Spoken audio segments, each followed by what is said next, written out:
at the ASCAP Expo. It's this great expo where creative people get together and exchange ideas about songwriting and performance. And there's different events going on here, panels, and it's a real cool event. Earlier, you just saw a performance with this gentleman with me, John. Yes, I was playing guitar, yes, supporting Jeremy. That's Williams. right, Williams. That's Yep. right. Mm-hmm. So what brings you to the expo, John? Okay, so I'm here just to support Jeremy. He's an awesome friend of mine. But also just to hang out. Everyone's so cool. I love ASCAP, so it's cool just to be here and hang out with everybody. Oh, hey, okay. I get my own personal mic. Yeah, just cool to be here and hang out and honestly just connect and meet other people that are passionate about music. You know what I mean? Yeah, but you're obviously a player and a performer yourself. Definitely, I heard you were just telling me earlier you've got a new EP that's coming out. Why don't you tell me a little bit about that? Yeah, okay, so it's my first, actually it's, I just released it March 31st. It's my brand new, first ever released music ever. Cool. And it's called Gift Wrapped. And it's kind of a concept album of, essentially the lyric to the single is "Give me my heart back, I want it gift wrapped." And it's like this idea of like, I want my heart back like in the best state possible. And so it's kind of an interesting album, but it's good times. So it's not like a concept record like Styx's "Rockin' the Paradise." Or No, I wish. That'd be cool. That'd be sick. No, just a little bit more basic. But you can find it on everywhere. Stream it for free, all that good stuff. So I saw you playing acoustic guitar. I mean, what describe your music a little bit. Do you have a whole band on this thing? Are you playing? Is it mellow as an acoustic thing, or is it all sorts of different instruments? I mean, tell me a little bit more. Cool. Okay. Yeah. When I wrote the album a little bit ago, I just wanted to like get together with a friend of mine, and we were like, let's just do whatever we want. No limits, no rules. Like, let's just have fun. Cool. So we even recorded like bottles being crushed and stuff, just weird sounds. And I always had this idea in my mind that I wanted to do as much solo as I could. So I started to get into looping. So my live set is very like looper, crazy vocal effects on that and stuff like that. But all as organic as possible. So acoustic has become kind of like my favorite little niche. And although I said goodbye to my electric, I still love electric. But my EP is just a full band. Yeah. It sounds like a big, Well, when you go out and play, though, do you do that thing where you're hitting buttons with your feet I like to and call just play acoustic guitar and all that jazz? Yeah, I like to call it dancing. Yes. That's literally what I do. I like built my own pedal board because nothing would fit all the pedals I have. So it's like crazy, yeah. So you're originally from Washington, D.C., though. You're not an L.A. guy. What made you come out this way? So it's kind of a funny story. The same dude I ended up writing the album with, I was like, at the time I was doing like a punk rock kind of thing, like my roots. And as they do in Washington, D.C. That's all they do in Washington, D.C. It's like either thrash metal or like pop. And there's like few singer-songwriters. Yeah. But yeah, so we sat down and I was like, hey, why did this other, release that I did really not stick? And he just kind of broke it down. He was like, dude, this music genre is not, to the most extent, it's kind of like dying out, like right now. It's not super unique, especially at the time in Virginia, where I'm from.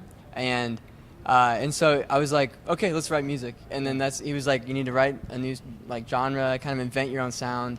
And he like listed all these things. He was like, and you need to move to LA. And I was like, all right. And I just packed up and left. I was like, all right, let's do it. I'll move to LA. That sounds fun.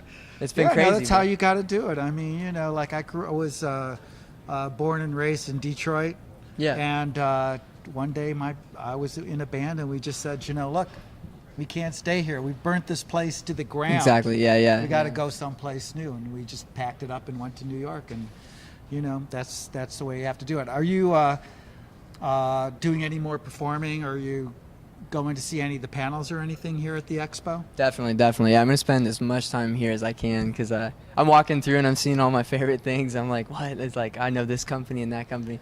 So, yeah, I can't wait to just, shake some hands and meet some people. Yeah. All your favorite things, so there's not like puppies and kittens. I was going to say that there's one thing missing, which is my taco stand. You know what I mean? And if there would be a coffee booth, like, came over, like, that's what I need in my life. That's awesome. Yes, so what was the last song that you wrote? The last song that I wrote, like the most recent one? Yes, the most recent one. I wrote this song actually called Intimate, which is like lyrically right now it's one of my favorites. And then I guess that one, yeah, I'll just talk about that one. I realized I just wrote two pretty much at the same time. Yeah. But Intimate is currently my favorite lyrically. Yeah. It's basically a song that is about like how two people in life can have different culture and experiences and still love each other and have an intimate friendship. Okay, You know what I mean? So I want you to sing this song for me. Yeah. But I want you to do it two ways. Okay. First, I want you to sing like a little bit of it. Give it a little bit to me, like how it is. Yeah. And then I want you to give it to me DC style. Oh God, dude. All right, deal, man. Okay, come on. DC's First- gonna hate me though if they see this, dude. I'll just give DC a good rep. We'll just, Okay. we're good people. Okay, what are we on, the chorus? Yeah, whatever you want. Okay, Give me okay. A little bit of it. Some days I don't need you to know me. I need you to hold me. And even if a piece of the puzzle don't fit, we can still be intimate. That's kind of it's kind of the gist. Now you could sort of think about this in a different way, like because if you did it DC style, it could be like there could be a mosh pit. There would be. And that's sort of an intimacy to that, right? Yeah, there's a very intense intimacy when you mosh. I remember when I mosh, I jump on people's backs because I'm too small to, you know what I mean? Yeah, so yeah. I just got to get above the crowd, you know what I mean? You do the monkey. I do the monkey, dude. It's awesome too. I can jump really high. Okay, so now give me that same first. Do it DC style. No. Come on. So I got to mosh. Is that what? That's You don't have to mosh, but you could just give it to me punk rock. Oh God. Okay, man. You have to do Oh, dude. You know. I got it. Or else I don't believe that you're. Some days I don't need you to know me. I need you to hold me, even if. And there we go. It's my Blink-182. That feels a little wimpy to me. That doesn't feel different enough. It doesn't feel you know what? different. Okay. Well, I don't know how to do that. I'm not cool enough to make that connection, man. I've just been in LA too long, dude. Right. I don't know. That's what it is. There's too much soul out here. So let's go. Just give it to me real quick. Yeah. Some days I don't need you to know me. I need you to hold Some me. days I don't need you to know me.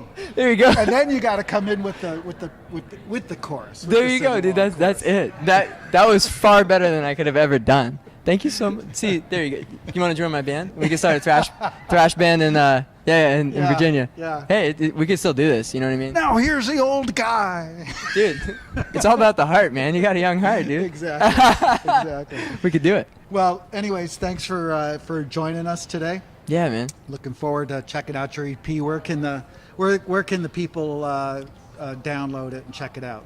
Yeah, I recommend Spotify. It's honestly on everywhere, SoundCloud, all that stuff. But Spotify for sure, Apple Music. If you wanted to stream it for free, you can buy it too. And is it just under your name, or is there a band name? Mm-hmm. Actually, just under my name, so Jon and then Cresswell. Okay, man. I don't want to spell out right now. Thanks for chatting with us. Dude, great to meet you, man. You're awesome. Yeah. Thanks for having me, guys. Okay, bye. It's so sick, man. This is awesome.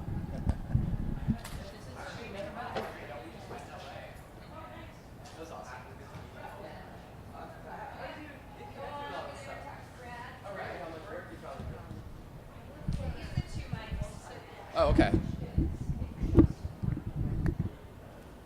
How's it going, Brad? Hey, how's it going, Jeremy? Sorry. We have to readjust for the tall dude. We're in the frame. So we just listened and saw your great set. Thank you very much. Thank you. And very, very cool. Much appreciated. How did you end up at the ASCAP Expo? Well, I'm a singer-songwriter and composer based here in Los Angeles, so they invited me to come in to play as a featured artist. So. Yep. So yeah.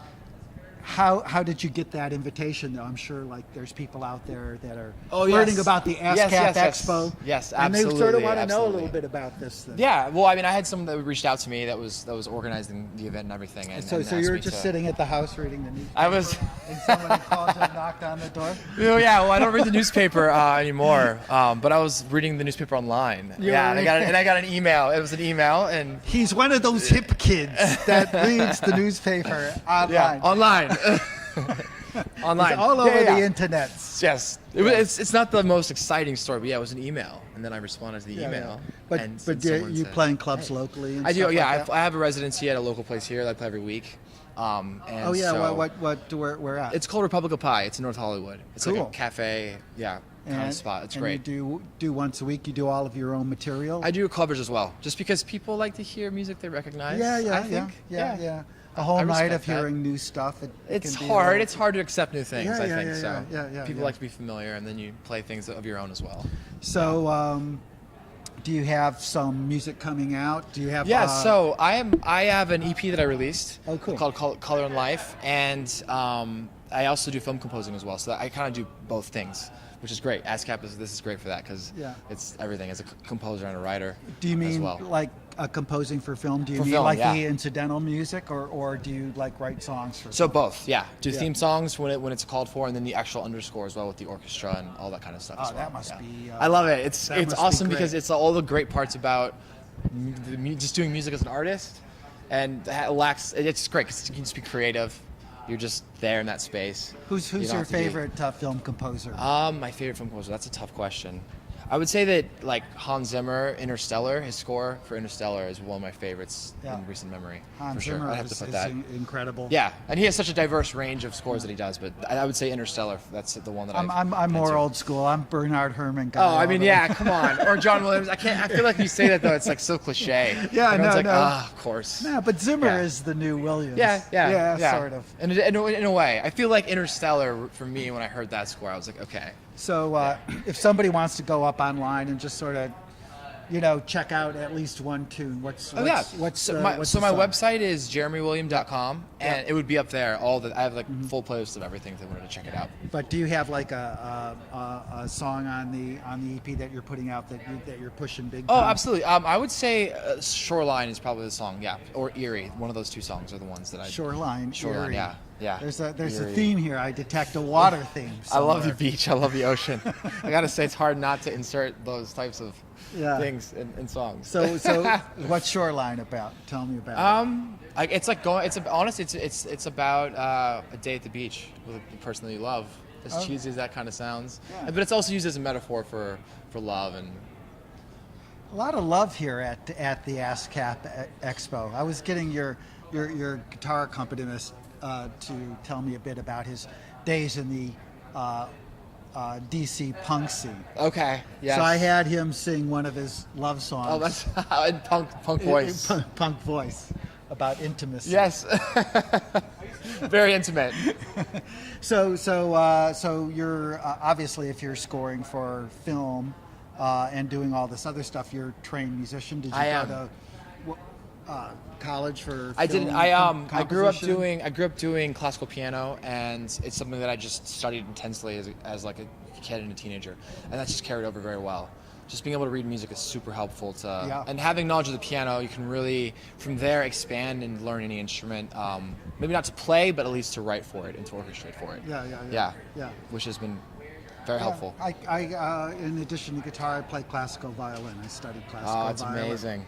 So does Yeah. that sort of classical background help you to write pop music? It can, yes. It's sometimes difficult to. You want to do too much sometimes with pop. Pop is very simple. That's the genius about it. It's like the simplest you can be, and in that sense, classical is not usually that way.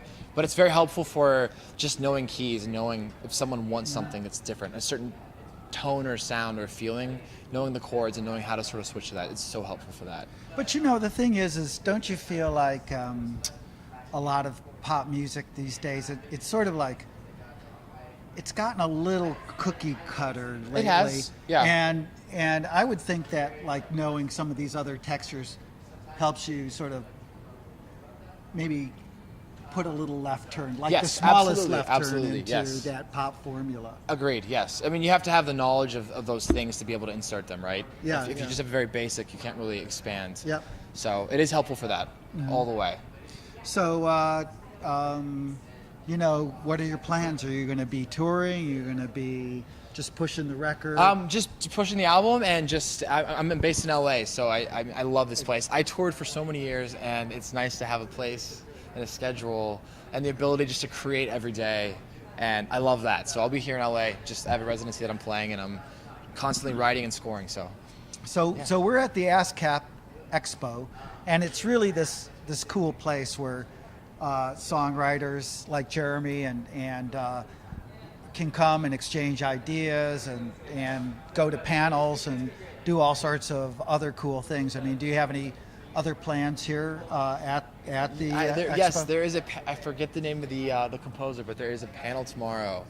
A composer doing a panel tomorrow. I'm so excited. I looked at the entire list of all the different things, and that's the one thing that I really want to go to. Cool. For sure. Yeah. Are you working on any film now? I am. I'm working on a digital series right now, a score for a digital series. So, yeah. Can you tell us a bit about it?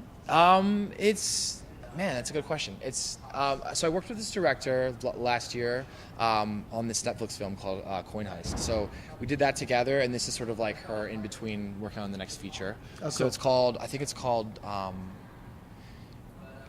think the title is pending at the moment. But That's a good name for a movie. Title pending. Yeah, it's like a 4 or 5 part episode series where you're following like one person through their evening and night. It's like a senior prom sort of thing. So you're following each of those individual characters through their night from their perspective. Oh, that's cool. Yeah, and it has a sort of an angsty John Hughes kind of feel, like film wise. So yeah. I mean, how quick do you like some of the film guys work so quick? It's almost like that they're just typing out the music to the scene. I mean, do you find that you really have to push yourself to move that quickly, or do you take your time, or how does it depends on I think that the thing with scoring is that you have to sort of like establish a sound first, and then from there you're able, once you have the sound established and sort of the instruments and the palette for the score, then it's easier to kind of just plug things in and go. I think the biggest challenge is just sort of establishing what kind of sound it has, the tone, and then once that's there, that's the longest. And do you do it like digitally, like Pro Tools? All in the box, all in the box. So you go to your vintage synthesizer. Exactly. I'm going to take that. There's so many incredible sound libraries that sound authentic and real, and most people would never know the difference, which I love. It's so cool. You can do so much just from a studio. Yeah. And one of the best examples of the power of music on film that I ever saw. It was a student film that I saw when I was in college, and it was hilarious in a way because it showed it was like a 2-minute film of just a dog randomly walking through a field, and they showed the clip 2 minutes completely silent. And then they showed they followed it with the exact same 2 minutes, scored.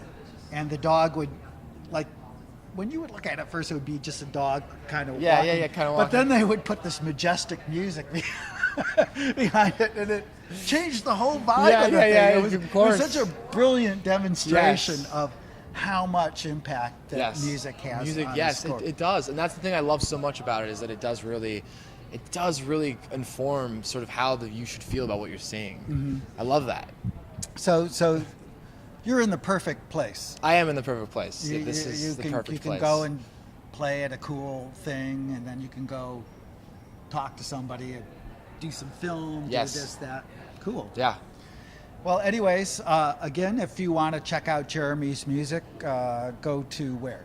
JeremyWilliam.com. Okay, that's easy enough. Yeah, my website. That's the best way. Everything's up there. So thanks for hanging with us. Thank you for having me. And it was a great set. Thank you very much. Okay, Thank you so much. Okay, bye.